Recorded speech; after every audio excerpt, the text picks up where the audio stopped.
The Unbreakable Alibi. Tommy and Tuppence were busy sorting correspondence. Tuppence gave an exclamation and handed a letter across to Tommy. "A new client," she said importantly. "Huh," said Tommy. "What do we deduce from this letter, Watson?" "Nothing much, except the somewhat obvious fact that Mr. Montgomery Jones is not one of the world's best spellers, thereby proving that he has been expensively educated." "Montgomery Jones?" said Tuppence. "Now what do I know about a Montgomery Jones?" "Oh, yes, I have got it now. I think Janet St. Vincent mentioned him. His mother was Lady Aileen Montgomery, very crusty and high church, with gold crosses and things, and she married a man called Jones who is immensely rich." "In fact, the same old story," said Tommy. "Let me see. What time does this Mr. M.J. wish to see us?" 11:30. At 11:30 precisely, a very tall young man with an amiable and ingenuous countenance entered the outer office and addressed himself to Albert, the office boy. "Look here, I say. Can I see Mr. Blunt?" "Have you an appointment, sir?" said Albert. "I don't quite know." "Yes, I suppose I have. What I mean is, I wrote a letter." "What name, sir?" "Mr. Montgomery Jones." "I will take your name into Mr. Blunt." He returned after a brief interval. "Will you wait a few minutes, please, sir? Mr. Blunt is engaged on a very important conference at present." "Oh, yes, certainly," said Mr. Montgomery Jones. Having, he hoped, impressed his client sufficiently, Tommy rang the buzzer on his desk, and Mr. Montgomery Jones was ushered into the inner office by Albert. Tommy rose to greet him, and shaking him warmly by the hand motioned towards the vacant chair.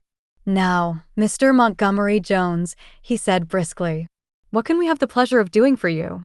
Mr. Montgomery Jones looked uncertainly at the third occupant of the office. 244, my confidential secretary, Miss Robinson," said Tommy. "You can speak quite freely before her. I take it that this is some family matter of a delicate kind?" "Well, not exactly," said Mr. Montgomery Jones. "You surprise me," said Tommy. "You are not in trouble of any kind yourself, I hope?" "Oh, rather not," said Mr. Montgomery Jones. "Well," said Tommy, "perhaps you will, state the facts plainly." That, however, seemed to be the one thing that Mr. Montgomery Jones could not do. "It's a dashed odd sort of thing I have got to ask you," he said hesitatingly. I really don't know how to set about it. We never touch divorce cases," said Tommy.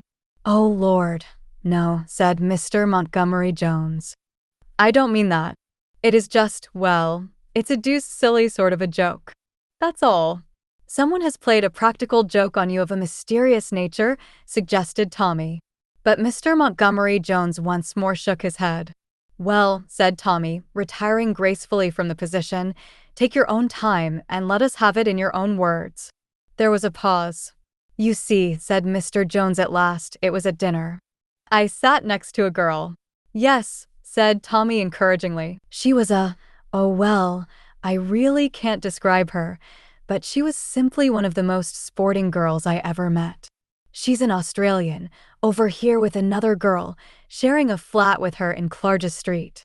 She's simply game for anything. I absolutely can't tell you the effect that girl had on me." "We can quite imagine it, Mr. Jones," said Tuppence. She saw clearly that if Mr. Montgomery Jones's troubles were ever to be extracted, a sympathetic feminine touch was needed, as distinct from the businesslike methods of Mr. Blunt.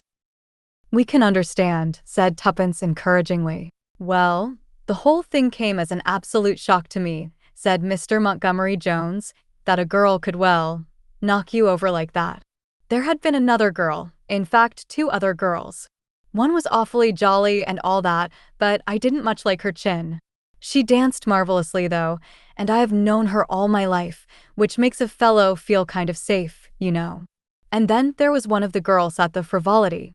Frightfully amusing, but of course there would be a lot of ructions with the matter over that, and anyway I didn't really want to marry either of them, but I was thinking about things, you know, and then, slap out of the blue, I sat next to this girl and—" "The whole world was changed," said Tuppence in a feeling voice. Tommy moved impatiently in his chair. He was by now somewhat bored by the recital of Mr. Montgomery Jones's love affairs. "You put it awfully well," said Mr. Montgomery Jones. "That is absolutely what it was like. Only, I fancy she didn't think much of me. You mayn't think it, but I am not terribly clever." "Oh, you mustn't be too modest," said Tuppence. "Oh, I do realize that I am not much of a chap," said Mr. Jones with an engaging smile.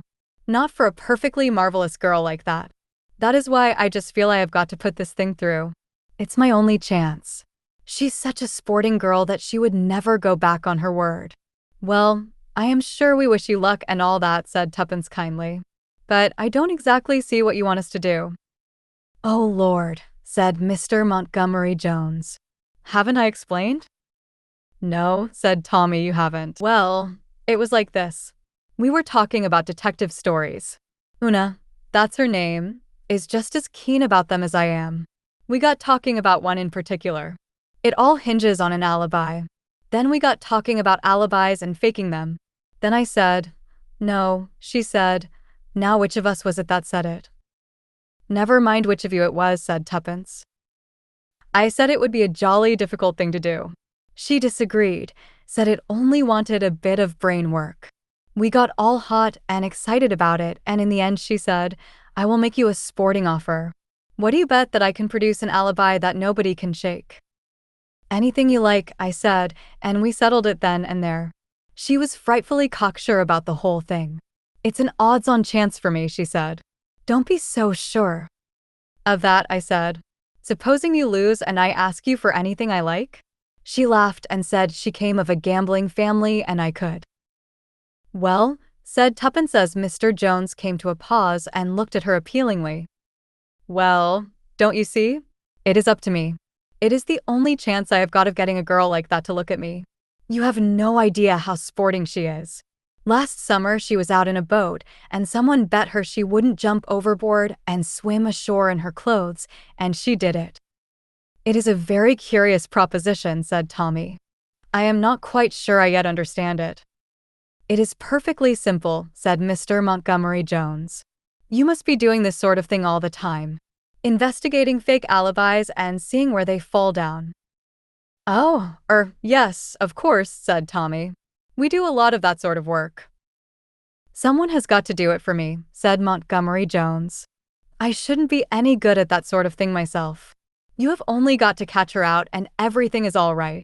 I dare say it seems rather a futile business to you, but it means a lot to me and I am prepared to pay, all necessary whatnots, "That will be all right," said Tuppence.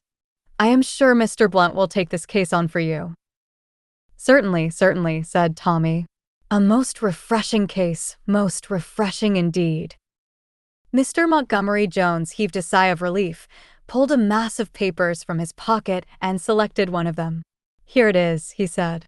"She says, I am sending you proof I was in 2 distinct places at one and the same time. According to one story, I dined at the Bon Temps restaurant in Soho by myself, went to the Duke's Theatre, and had supper with a friend, Mr. Le Marchant, at the Savoy, but I was also staying at the Castle Hotel, Torquay, and only returned to London on the following morning. You have got to find out which of the 2 stories is the true one and how I managed the other." "There," said Mr. Montgomery Jones.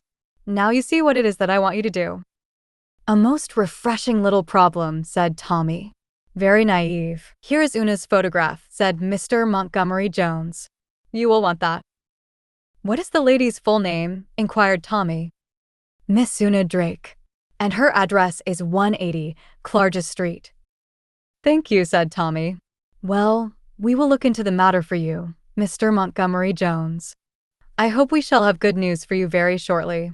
I say, I am no end grateful," said Mr. Jones, rising to his feet and shaking Tommy by the hand. "It has taken an awful load off my mind." Having seen his client out, Tommy returned to the inner office. Tuppence was at the cupboard that contained the classic library. "Inspector French," said Tuppence. Said Tommy.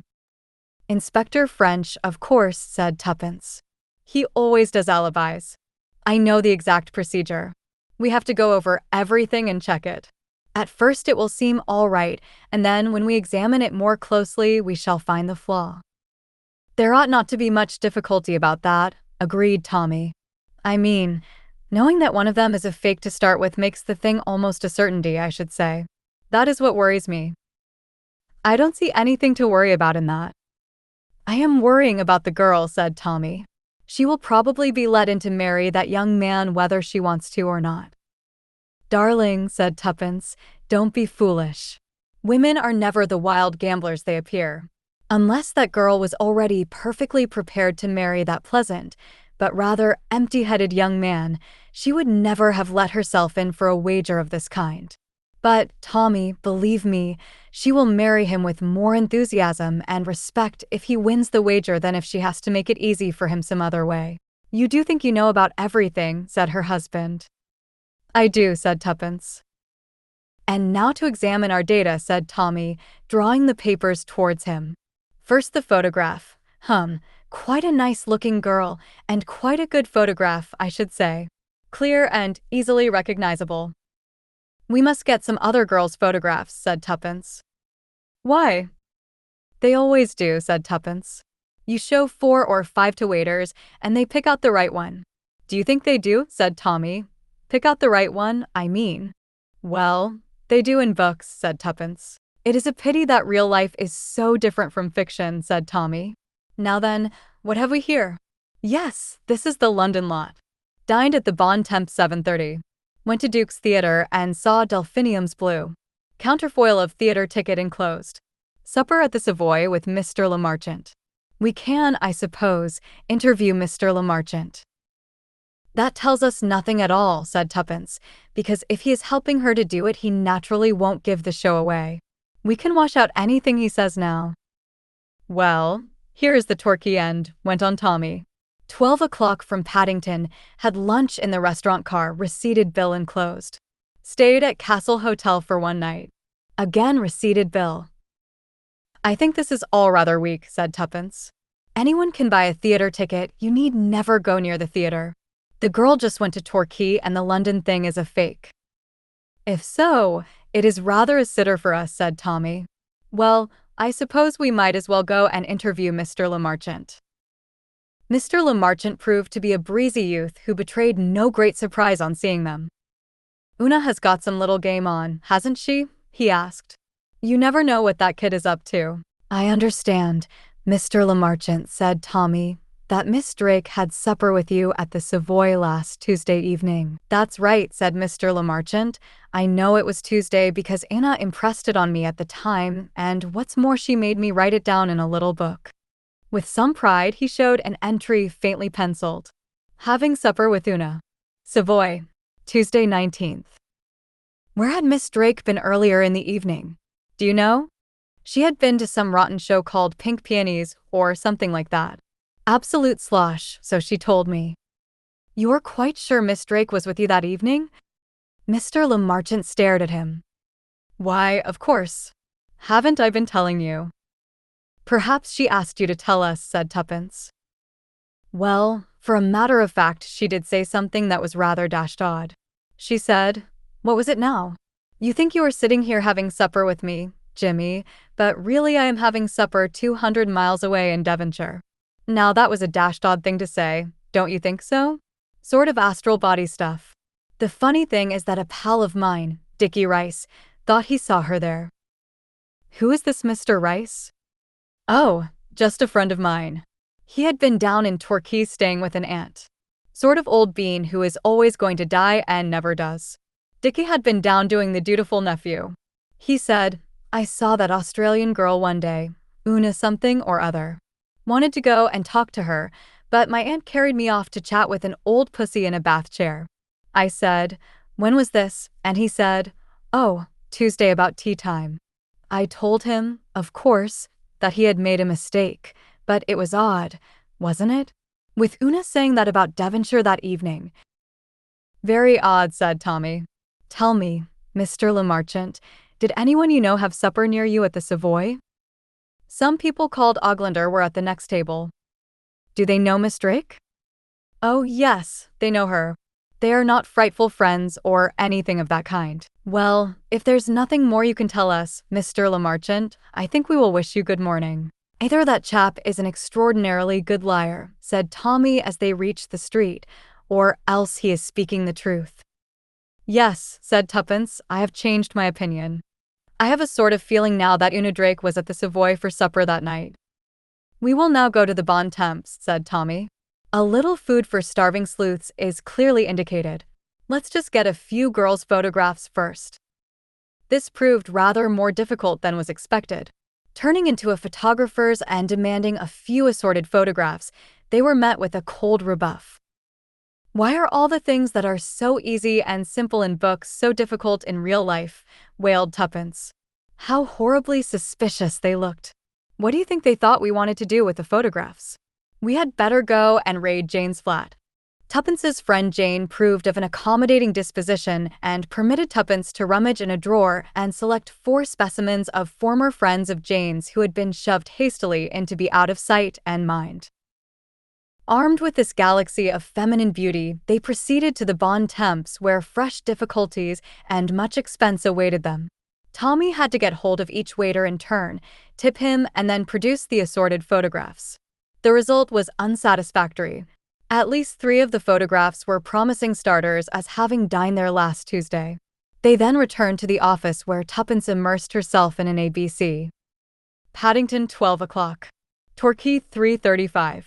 That's the train, and Lemarchant's friend, Mr. Sago or Tapioca or something, saw her there about tea time. We haven't checked his statement, remember, said Tommy. If, as you said to begin with, Lemarchant is a friend of Una Drake's, he may have invented this story. Oh, we'll hunt up Mr. Rice, said Tuppence. I have a kind of hunch that Mr. Lemarchant was speaking the truth. No, what I am trying to get at now is this. Una Drake leaves London by the 12 o'clock train, possibly takes a room at a hotel and unpacks. Then she takes a train back to town. Arriving in time to get to the Savoy. There is one at 4:40, gets up to Paddington at 9:10. And then, said Tommy. And then, said Tuppence, frowning, it is rather more difficult. There is a midnight train from Paddington down again, but she could hardly take that, that would be too early. A fast car, suggested Tommy. Said Tuppence. It is just on 200 miles. Australians, I have always been told, drive very recklessly.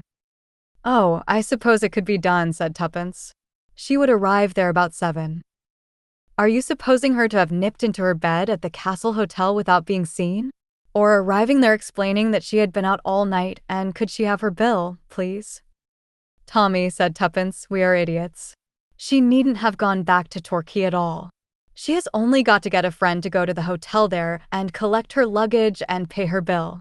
Then you get the receipted bill with the proper date on it. I think on the whole we have worked out a very sound hypothesis, said Tommy. The next thing to do is to catch the 12 o'clock train to Torquay tomorrow and verify our brilliant conclusions. Armed with a portfolio of photographs, Tommy and Tuppence duly established themselves in a first-class carriage the following morning and booked seats for the second lunch. It probably won't be the same dining car attendants, said Tommy. That would be too much luck to expect. I expect we shall have to travel up and down to Torquay for days before we strike the right ones. This alibi business is very trying, said Tuppence. In books it is all passed over in 2 or 3 paragraphs. Inspector something then boarded the train to Torquay and questioned the dining car attendants, and so ended the story. For once, however, the young couple's luck was in. In answer to their question, the attendant who brought their bill for lunch proved to be the same one who had been on duty the preceding Tuesday. What Tommy called the 10-shilling touch then came into action, and Tuppence produced the portfolio. I want to know, said Tommy, if any of these ladies had lunch on this train on Tuesday last? In a gratifying manner worthy of the best detective fiction, the man at once indicated the photograph of Una Drake. Yes, sir, I remember that lady, and I remember that it was Tuesday, because the lady herself drew attention to the fact, saying it was always the luckiest day in the week for her. So far, so good, said Tuppence as they returned to their compartment. And we will probably find that she booked at the hotel all right. It is going to be more difficult to prove.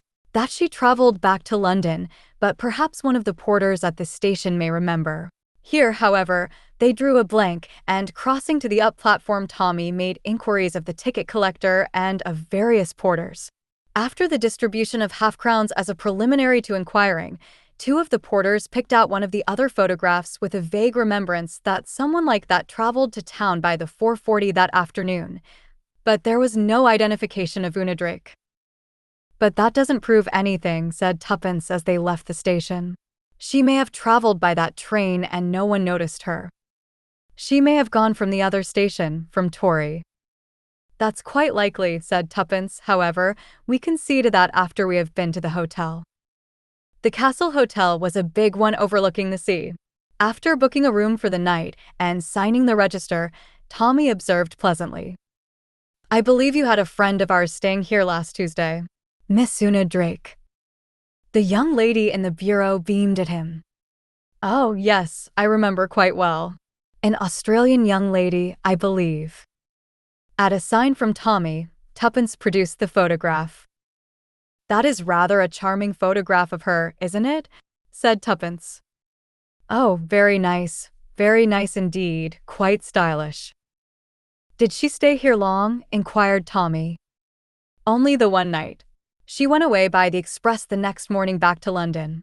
It seemed a long way to come for one night, but of course I suppose Australian ladies don't think anything of traveling." "She is a very sporting girl," said Tommy, "always having adventures. It wasn't here, was it, that she went out to dine with some friends, went for a drive in their car afterwards, ran the car into a ditch and wasn't able to get home till morning?" "Oh, no," said the young lady. "Miss Drake had dinner here in the hotel."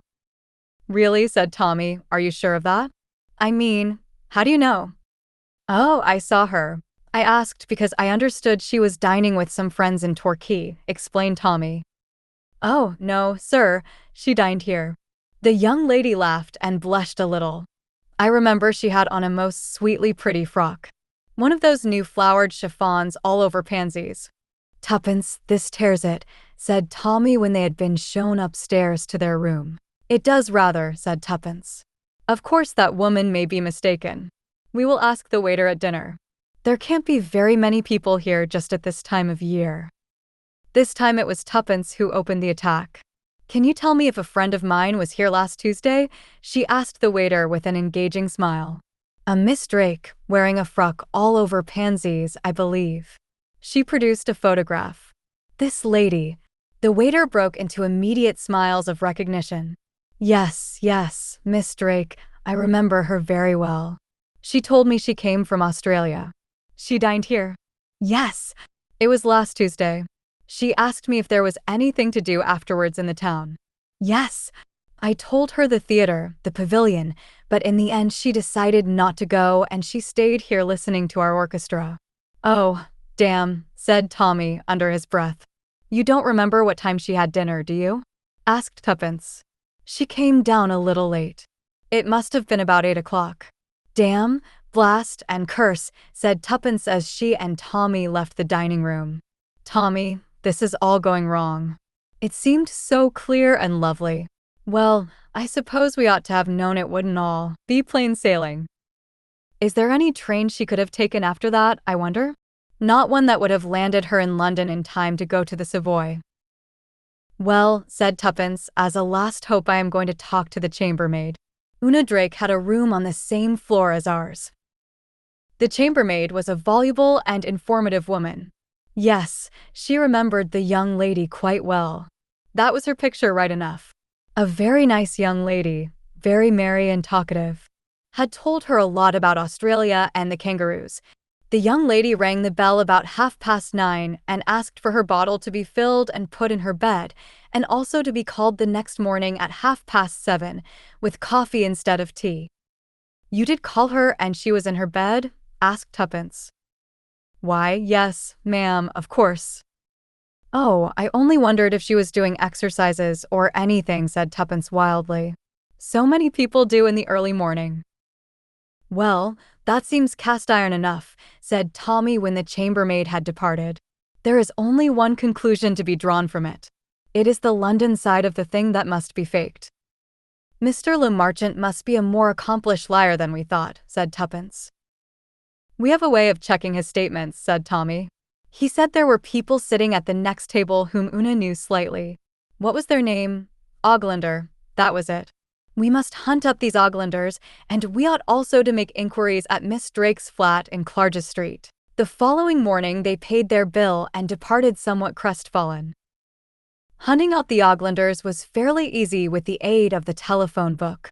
Tuppence this time took the offensive and assumed the character of a representative of a new illustrated paper. She called on Mrs. Oglander, asking for a few details of their smart supper party at the Savoy on Tuesday evening. These details Mrs. Oglander was only too willing to supply. Just as she was leaving, Tuppence added carelessly, "Let me see, wasn't Miss Drake sitting at the table next to you? Is it really true that she is engaged to the Duke of Perth? You know her, of course." "I know her slightly," said Mrs. Oglander. "A very charming girl, I believe." "Yes, she was sitting at the next table to ours with Mr. Le Marchant. My girls know her better than I do." Tuppence's next port of call was the flat in Clarges Street. Here she was greeted by Miss Marjorie Lester, the friend with whom Miss Drake shared a flat. "Do tell me what all this is about?" asked Miss Lester plaintively. "Una has some deep game on and I don't know what it is. Of course she slept here on Tuesday night." "Did you see her when she came in?" "No, I had gone to bed. She has got her own latchkey, of course. She came in about 1 o'clock, I believe." "When did you see her?" "Oh, the next morning about 9, or perhaps it was nearer 10. As Tuppence left the flat, she almost collided with a tall, gaunt female who was entering. "Excuse me, miss, I'm sure," said the gaunt female. "Do you work here?" asked Tuppence. "Yes, miss, I come daily." "What time do you get here in the morning?" 9 o'clock is my time." Mississippi Tuppence slipped a hurried half-crown into the gaunt female's hand. "Was Miss Drake here last Tuesday morning when you arrived?" "Why, yes, miss, indeed she was. Fast asleep in her bed and hardly woke up when I brought her in her tea." "Oh, thank you," said Tuppence and went disconsolately down the stairs. She had arranged to meet Tommy for lunch in a small restaurant in Soho, and there they compared notes. "I have seen that fellow Rice. It is quite true he did see Una Drake in the distance at Torquay." "Well," said Tuppence, "we have checked these alibis all." "Right. Here, give me a bit of paper and a pencil, Tommy. Let us put it down neatly like all detectives do. 1.30 Una Drake seen in luncheon car of train. 4 o'clock arrives at Castle Hotel. 5 o'clock seen by Mr. Rice. 8 o'clock seen dining at hotel. 9.30 asks for hot water bottle. 11.30 seen at Savoy with Mr. Le Marchant. 7:30 a.m. called by chambermaid at Castle Hotel. 9 o'clock. Called by charwoman at flat at Clarges Street." They looked at each other. "Well, it looks to me as if Blunt's brilliant detectives are beat," said Tommy. "Oh, we mustn't give up," said Tuppence. "Somebody must be lying. The queer thing is that it strikes me nobody was lying. They all seemed perfectly truthful and straightforward. Yet there must be a flaw. We know there is. I think of all sorts of things like private aeroplanes, but that doesn't really get us any forwarder. I am inclined to the theory of an astral body." "Well," said Tuppence, "the only thing to do is to sleep on it. Your subconscious works in your sleep." Said Tommy. "If your subconscious provides you with a perfectly good answer to this riddle by tomorrow morning, I take off my hat to it." They were very silent all that evening. Again and again Tuppence reverted to the paper of Times. She wrote things on bits of paper. She murmured to herself. She sought perplexly through rail guides. But in the end, they both rose to go to bed with no faint glimmer of light on the problem. "This is very disheartening," said Tommy. "One of the most miserable evenings I have ever spent," said Tuppence. "We ought to have gone to a music hall," said Tommy. "A few good jokes about mothers-in-law and twins and bottles of beer would have done us no end of good." "No, you will see this concentration will work in the end," said Tuppence. "How busy our subconscious will have to be in the next 8 hours." And on this hopeful note they went to bed. "Well," said Tommy next morning, "has the subconscious worked?" "I have got an idea," said Tuppence. "You have? What sort of an idea?" "Well, rather a funny idea. Not at all like anything I have ever read in detective stories. As a matter of fact, it is an idea that you put into my head. Then it must be a good idea, said Tommy firmly. Come on, Tuppence, out with it. I shall have to send a cable to verify it, said Tuppence. No, I am not going to tell you. It's a perfectly wild idea, but it's the only thing that fits the facts. Well, said Tommy, I must away to the office. A roomful of disappointed clients must not wait in vain. I leave this case in the hands of my promising subordinate. Tuppence nodded cheerfully. She did not put in an appearance at the office all day. When Tommy returned that evening about 5:30, it was to find a wildly exultant Tuppence awaiting him. I have done it, Tommy. I have solved the mystery of the alibi. We can charge up all these half-crowns and 10-shilling notes and demand a substantial fee of our own from Mr. Montgomery Jones, and he can go right off and collect his girl. What is the solution? Cried Tommy. A perfectly simple one, said Tuppence. Twins. What do you mean, twins? Why, just that. Of course it is the only solution. I will say you put it into my head last night talking about mothers-in-law, twins, and bottles of beer. I cabled to Australia and got back the information I wanted. Una has a twin sister, Vera, who arrived in England last Monday. That is why she was able to make this bet so spontaneously. She thought it would be a frightful rag on poor Montgomery Jones. The sister went to Torquay and she stayed in London. Do you think she'll be terribly despondent that she's lost? Asked Tommy. No, said Tuppence, I don't. I gave you my views about that before.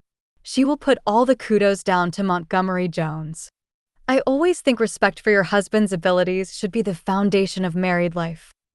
I am glad to have inspired these sentiments in you, Tuppence. It is not a really satisfactory solution, said Tuppence. Not the ingenious sort of flaw that Inspector French would have detected. Nonsense, said Tommy.